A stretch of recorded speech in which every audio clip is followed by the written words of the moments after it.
ถ้าเราเห็นถึงธรรมชาติน่ะเรารู้ว่าเราเป็นธรรมชาติผู้อื่นก็เป็นธรรมชาติคือกัน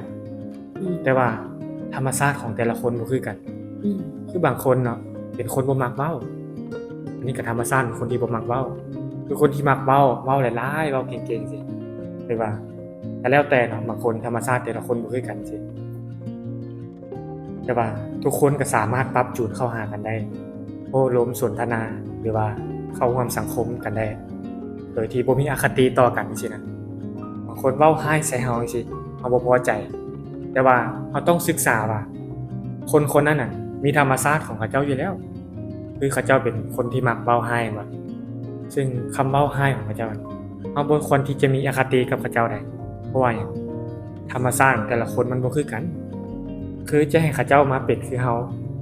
ก็บ่ได้แม่นบ่คือเราจะไปเป็นคือเขาเจ้ามันก็บ่ได้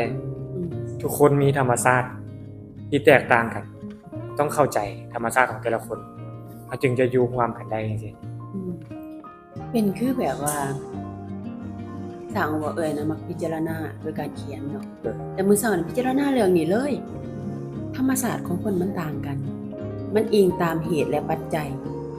ของคนนั้นๆหมายความว่า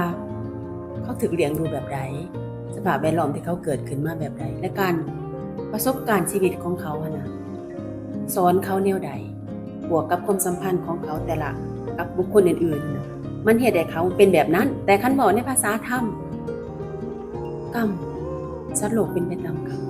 กรรมส่งผลกรรมคือการกระทำเฮาสิไปซ่าเขาหรือว่าเฮาสิไปนักไปโหดเอามาทับติงตัวเองมันบ่ได้เฮาต้องเข้าใจธรรมชาติแม่น